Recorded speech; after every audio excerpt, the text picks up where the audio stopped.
So the five are MCing, of course, DJing, breaking or breakdancing, graffiti, and the fifth is beatboxing. Beatboxing, yes. Beatboxing. So those are considered the five elements. And what I wanted to ask you was, all five are important, and all five make up the component of hip hop. But is there one you think maybe, I don't want to say means more or weighs heavily, is there one that you relate to more so than the others? Welcome to the Clear the Air podcast with D and Q. I'm D. I'm Q. Hey man. I was about to say, you better not Don't forget. eat it. We've been talking about doing the impact of hip hop probably the last 6 months or so. And hip hop has been a very big part of our lives. It's a very big part of the culture. It's everywhere, right? And there's so many facets of it. We can't cover it all in one episode. So, just as a precursor, it's going to be so much that we break down over the next few weeks, months, as far as the impact of hip hop. All right? Today, we're going to talk about hip hop, what it means to us, and just kind of do surface level to start off. We're going to go deep into some stuff. So, that being said and done, hip hop. What is hip hop? Where did it start? What are its origins? So, well, first of all, I don't know if you mentioned it, but the reason we're doing this because it's celebrating 50 years. It's 50. 50. The big 5-0. Hip hop is 50. So, that's the reason we're diving into it. It's been a lot of, conversation about it. So, but where it originated, I want to say early 70s in the Bronx. In the Bronx. And, there's some debate whether it really started in the Bronx or somewhere else. Right. Blase blah. But for the most part, it's pretty much been known that it started in the early 70s in the Bronx. You had people like Grandmaster Flash, Furious 5, Cool Herc, then you get Curtis Blow, and then so on and so forth. Yeah. So yeah, and I think it started.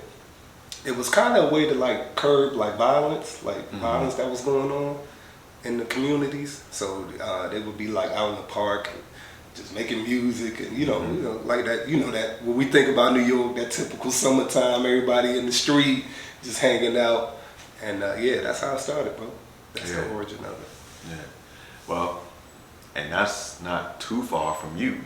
Correct. 'Cause you're originally from Jersey. Correct. That is correct, bro. So just growing up, obviously not in that era, but just growing up around that area, it was huge, bro. It was huge, and we'll talk more about it on a personal level. But yeah, just being up in that area, I appreciated it that much more. So. Me also being a Northeasterner right. from Boston, right. It's kind of easy when you're closer to it for it to have an impact. Speaking of impact, how has hip hop impacted you personally? I mean, it's everything, bro. It's everything. So I really couldn't listen to it growing up, living in a very religious home, Christian home. So I couldn't really listen to secular music.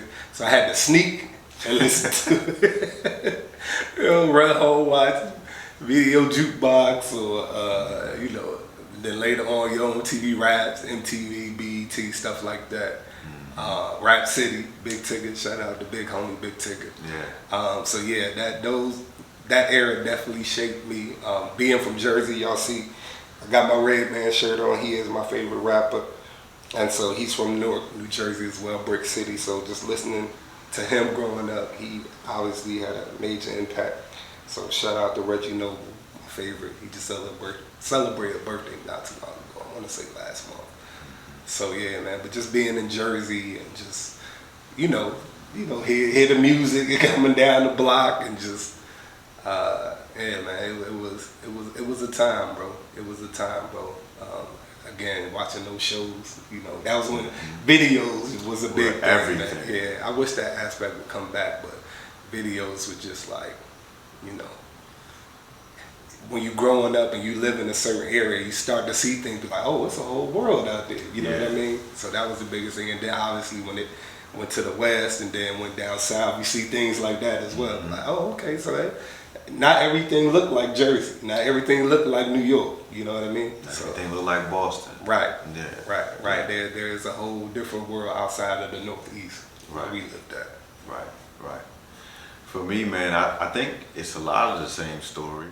I wouldn't say I necessarily had to sneak because, I mean, you would get it at school. You know, if you had homies that weren't, you know, underneath the same restrictions or confines, you know, you would hear it there. You know, you hear it. Like I had a radio. It was like an army color radio. And funny enough, even though I was introduced to jazz at an early age, I mean, you couldn't run away from hip hop, you know, and so it was only so much your parents could do to keep it away from you. But for me, my favorite rapper was Pac growing up. And that's interesting. Yeah. I mean, it was even to a point to where when I was getting my hair cut, because I would always do a bald fade, people would say that I looked like Tupac. In fact, my boy from high school, to this day, he'll say, yo, Pac, you know, and refer like that. So, yeah, man. So, and I think, and we can get into this later too, Pac, because he just seemed to be everywhere and he was revolutionary. So, again, he's one of those that you were gonna hear his voice, whether it be because he was going to jail, you know, or was accused of this or accused of that, or him going up against politicians, whatever. Police. Yeah, so, and then movies and music. So it was really no way of getting around it. You know, and again, like I said, we'll talk about how hip hop has infiltrated its way into other genres and other industries. That's for another day. But yeah, for me, hip hop was big time. Like, what's crazy is I don't listen to a lot of secular hip hop now. What's funny though is you turn on that double CD, All Eyes on Me, or even some of the stuff from like the 2000s, like when we were in high school, turn it on and I haven't listened to it in years, and I'll know it word for word, not because I just listened to it last week, but it's ingrained inside. So that has been what the impact of hip hop has been for me. And like I say, even now, I still like hip hop. I just stay away from the secular portions of it. So shout out to those who, in my life, who do hip hop and they do it for the Lord. Because I mean, it's still hip hop. It's just not the secular hip hop that can have its influences. Let's leave it at that. Right. So let me. I want to say this. So I know you were saying it was kind of hard to avoid it. But my upbringing was a little interesting because I want to say from kindergarten through 6th grade, I went to a Christian school. Oh wow. Yeah. So yeah, I wasn't really hearing it, you know. And then actually we moved down to Virginia, and that's when I, really started to hear it. But again, I was running home watching Video Jukebox and all that stuff, and that's a KRS-One and all those guys, Rakim, so yeah. But you were right. It was kind of hard to avoid because it started infiltrating its way in the movies and on TV, Living Color and Martin and stuff like that. So yeah, it was. It's bound to happen. It's bound to happen. It's bound to happen. And one thing I will say, I appreciate it. And a lot of times I did that out of respect for my parents. You know what I mean? Just because I know they didn't listen to it. They never cursed and this and that. So out of respect for them, that's just why I didn't do it. You know what I mean? I'm sure if I really wanted to, they would have. But I'll never forget when I turned a certain age, and my dad, he used to like randomly drive my car. And before he would drive, I would like run out there, take my tapes out or CDs out. And one day he probably was like, "You 18 now, man. Like you good. Like you know what I mean?" It was just kind of that. I said like, you don't have to do that. Like we know what it is. You know what I mean? But again, out of respect for them, I was still doing that. And even now, when I ride with my parents, I don't It's just out of respect. Yeah. But so you mentioned two things, and then we're gonna dive into this further. Right. So for me, I didn't get a lot of the MTV raps because I didn't really consistently have cable growing up. Mm-hmm. So maybe if I went to somebody else's house, I would have gotten that. But in my own home, for the most part, not really. Outside of me having the radio, but then it wasn't always hip hop. Mm-hmm. You know. So that's one thing. I think the other thing you talked about was when you moved. So originally being from Boston and then moving to Maryland, I moved to Maryland in the 10th grade. That's when the music videos, like I would record VHS. So, you know, if it was my favorite song, I would record over. So just like how you would re-record over tapes, I would re-record on VHS, you know, stuff that I wanted to hear, you know. Because otherwise, it's not like you could request it. You had to wait for it to come on. For sure. You know what I'm saying? So it's just stuff like that. But so on this note, and you know, you kind of went into this before we started, just talking about that there's 5 elements of hip hop. Break that down for us a little bit. So the 5 are MCing, of course, DJing, breaking or breakdancing, graffiti, and the 5th is, why am I doing that? What's the 5th? The 5th one is beatbox. Beatbox. Yeah. Beatbox, yes. Beatboxing. So those are considered the 5 elements of hip hop. And what I wanted to ask you was, you know, all 5 are important and all 5 make up the component of hip hop.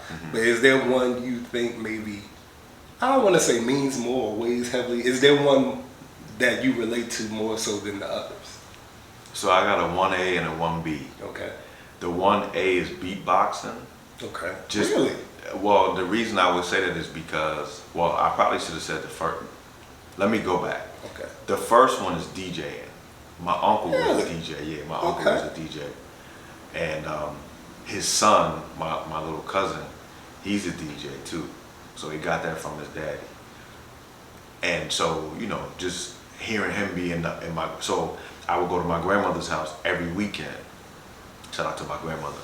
And he would be in the room with the turntables, you know what I'm saying, doing this thing. So that was that. But then you think about it, beatboxing. You gotta think about it. It's not a lot of resources that you have. Like I didn't have the money to go buy the turntables and do all of that and make beats. You know, so you do it, you know, you beatbox. You know, and off the brain, like if you couldn't MC, like I never even tried to really rap. You know. So you think about it, if you couldn't do that, well yo, you need a beat for the MC to do his thing. You know what I'm saying? So that was just something that we would do, and because I love drums, so growing up, you know, as a someone who loved drums, and then that developed into playing the drums, just being able to make beats, whether it be, you know, using your foot and beatboxing, you know, from that. But yeah, that's my 1A, 1B. Okay. And for you?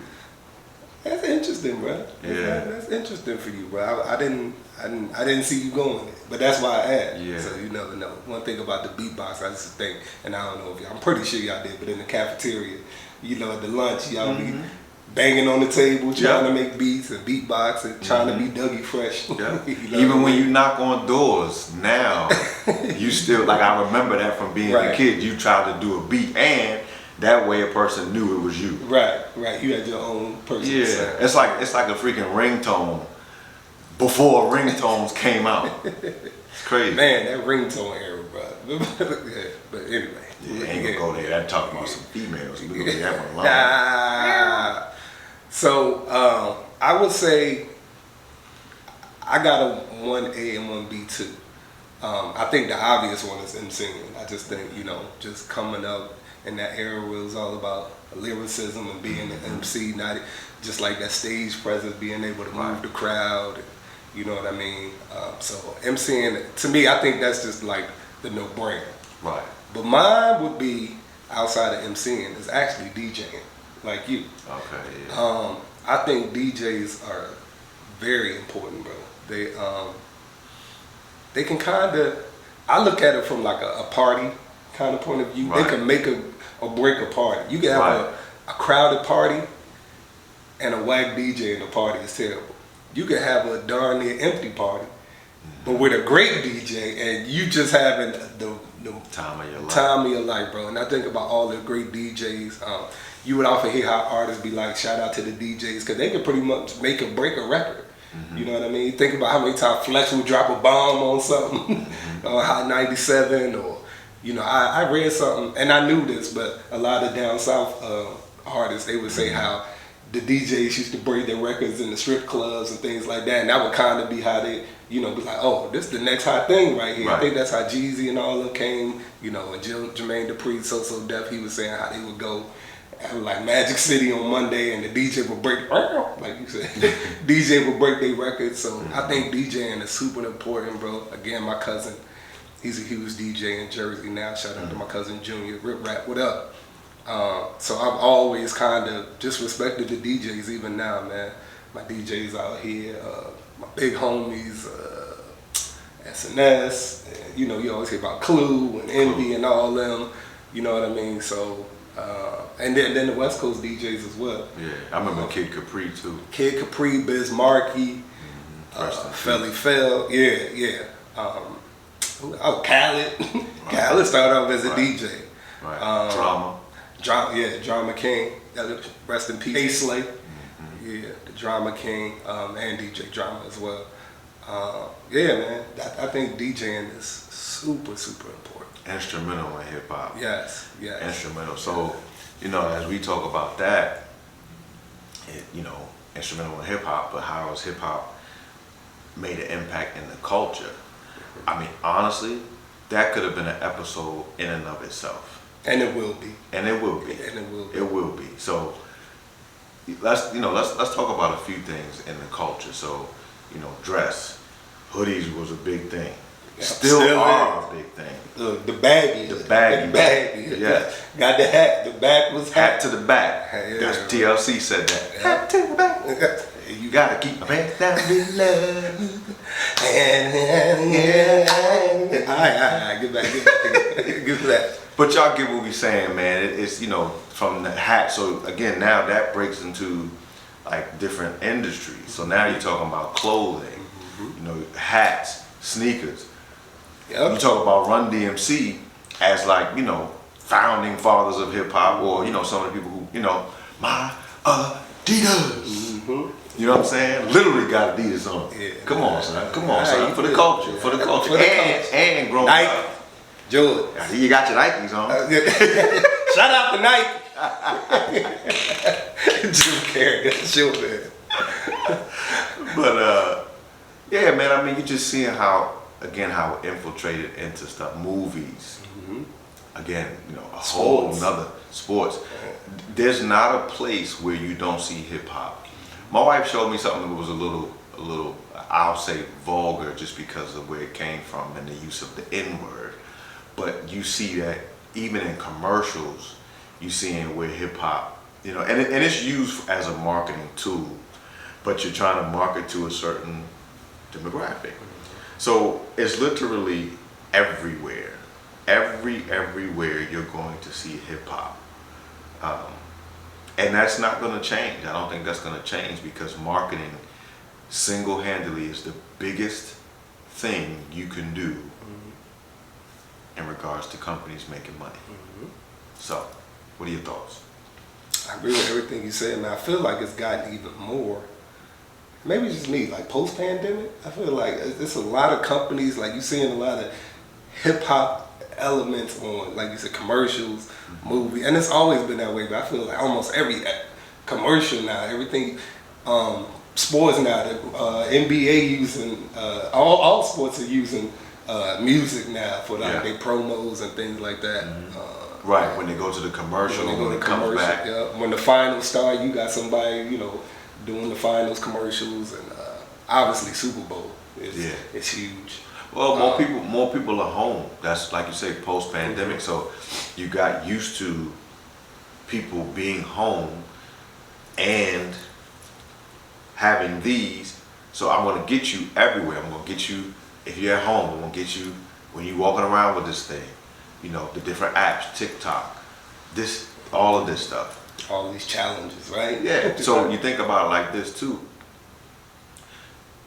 It's easier to be seen as well. So all these apps now, TikTok, people being found on TikTok. Isn't that how Justin Bieber was found or something like that? Through Usher for some video or something that was online or something like that. I'm not sure, but I'm pretty sure he got found by Usher, right? He definitely did. But it was, again, he didn't get found because he was a kid, so it wasn't like he was in the club somewhere. Right. So it's just stuff like that where it's more accessible now. So even if, like for us, your parents don't necessarily approve it, if they approve for you to have a phone, you're gonna find hip hop. Mm-hmm. Just keep scrolling and you're gonna find it somewhere. Like I said, man, you can't avoid it.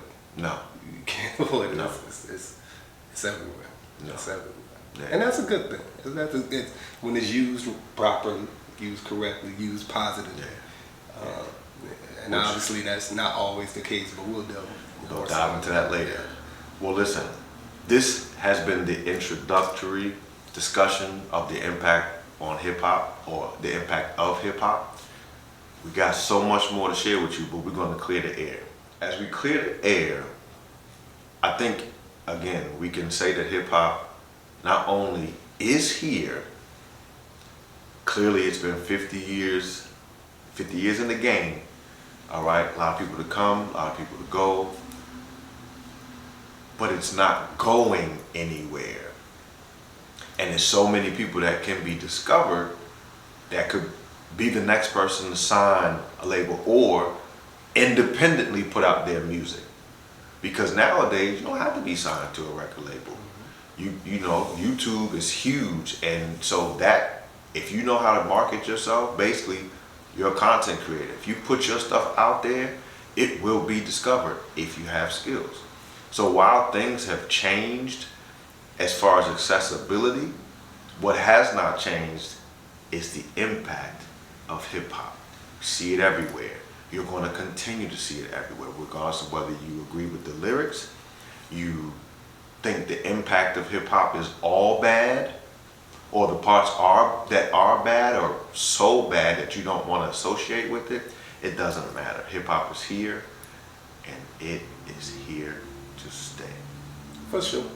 So, that being said and done, we want to ask you guys to subscribe. Please subscribe to the YouTube channel. This is going to be a series, and you don't want to miss out on anything. There's so many things we're going to talk about. We're going to talk about that Billboard top 50 list where they talk about the top 10 people, agree or disagree. We're going to talk about women in hip hop in terms of not women who rap in hip hop, but the impact that hip hop has in regards to women. Okay? We're gonna talk about the women in hip hop too. Yeah, we're gonna talk about that sure. too. I mean, you can't talk about the yeah. talent, but without talking about the impact of the female. Exactly. There's no way you can miss out on that. But there's so many things that we intend on talking about. We're gonna talk about the unfortunate side, the hip hop beefs. We're gonna talk about how it's changed over the years. Well, how it started from the 70s, then the 80s, now how different eras, different decades. We're gonna talk about the gangster side of it. Yeah. We're gonna talk about the maybe the conscious side, the positive side. How about this? We're gonna talk about the good, bad, and the ugly. Yep. So we're really gonna dive into all aspects of it. Furthermore into the culture as well, because Definitely did the surface level with that. Definitely did. But listen, again, make sure that you are subscribed to our YouTube channel. As I told you before, so many people are hitting the YouTube channel that are consuming the content, but they're not subscribing. Please subscribe. Also, make sure that you're checking us out on Facebook, Instagram, TikTok, and Twitter. We're everywhere, y'all. Oh, the audio experience. Audio experience too. Apple Podcast and Spotify. Just hit follow. Just hit subscribe. We'll see you later on the next episode. Peace. Peace in the Middle East.